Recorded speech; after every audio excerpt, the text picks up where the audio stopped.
अगर आप सीमा रेखा को पार करिएगा और उससे जान माल की क्षति या फिर लोगों के बीच में एक भय या फिर लॉ एंड ऑर्डर की परिस्थिति उत्पन्न होती है। क्यों लाठी चलाई गई है, सच है कि गलत है, हमें देखने दीजिए। नेता प्रतिपक्ष बोल देगा तो ये बात सही थोड़ी हो जाएगा। हम लोग जाके देखें। देखिए, कोई भी सरकार हो, लॉ एंड ऑर्डर बरकरार रखना, लॉ एंड ऑर्डर की स्थिति को सामान्य रखना, उसके जो संसाधन हैं, जो पुलिस एडमिनिस्ट्रेशन है, उन लोग निर्णय लेता है।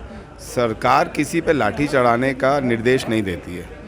अगर आप सीमा रेखा को पार करिएगा और उससे जान माल की क्षति या फिर लोगों के बीच में एक भय या फिर लॉ एंड ऑर्डर की परिस्थिति उत्पन्न होती है तो सरकार तो अपना कार्य करेगी। आखिर हमारी पुलिस डिपार्टमेंट दिनों से प्रदर्शन लोग धरने पर बैठे। देखिए, यही सरकार ने पारा शिक्षकों का भी काम किया, यही सरकार ने सैया सेविका को भी काम किया, यही सरकार ने पुलिसकर्मियों का CPL भी काम किया, यही सरकार ने ओल्ड पेंशन स्कीम भी लागू किया।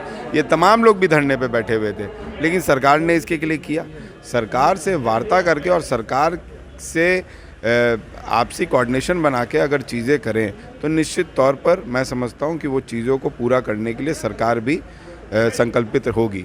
लेकिन अगर कोई ज़बरदस्ती जोर ज़बरदस्ती कर कोई भी सरकार को दबाने का काम करेगा तो निश्चित तौर पर सरकार उसकी मांगों को ऐसी ही गंभीरता से नहीं लेगी। क्योंकि निश्चित तौर पर आप देखें कि अगर आप परिवार में भी कोई बच्चा अगर रोने लगे और माँ बाप उसको ला के तो देता तो नहीं है। अगर 5 साल का बच्चा रोने लगे, मांग को तो आप लोगों ने मैनिफेस्टो में डाला था ना? निश्चित तौर पर डाला था। और सरकार अपने मांगों जो मैनिफेस्टो में डाला गया है उस पर चिंता कर रही है और उसको पूरा भी करेगी, लेकिन एक समय सीमा होती है पूरा करने की। आज हमारा 1.5 लाख करोड़ रुपया GST का बकाया है।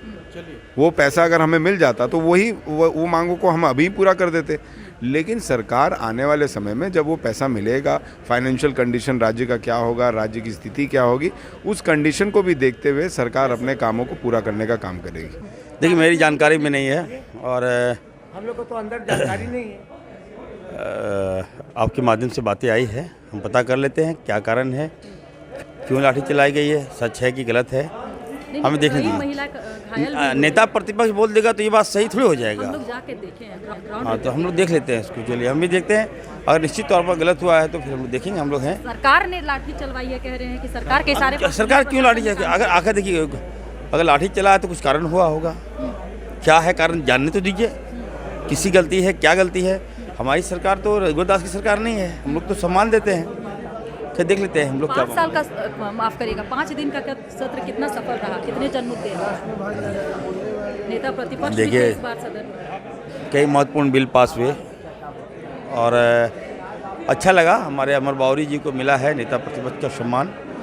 तो थोड़ा अभी उनको BJP के ही लोग उनको सम्मान नहीं दे रहे। हम लोगों ने बहुत सम्मान दिया उनको, क्योंकि देखिए, हम लोग दलितों का सम्मान करते हैं और दलित से बिलोंग करते हैं। हमेशा दलित दलित भी बोलते हैं वो उसके बोलने से नहीं होता, लेकिन हम लोग सच्चे हितैषी हैं दलितों के। तो निश्चित तौर पर उनको हम लोगों ने बहुत सम्मान दिया। हमारे स्पीकर साहब ने इतना सम्मान दिया, जहाँ नहीं बोलने देना चाहिए था वहाँ उनको बोलने दिया गया। दलित को बनाया गया है, यही चीज़ आप लोगों को नहीं पच रहा है। अब अगर इस तरह की हल्की बातें अगर वो करेंगे, उनको पहले मैंने बताया है यार, अब आप नेता प्रतिपक्ष बन गए हो, भारी बात क्या करो। बहुत हम लोग सम्मान दिए, हमारे स्पीकर साहब ने बहुत सम्मान दिया। जो नियम नहीं था उसको तोड़ते हुए उनको बुलवाने का काम किया, उसके बाद भी सम्मान नहीं।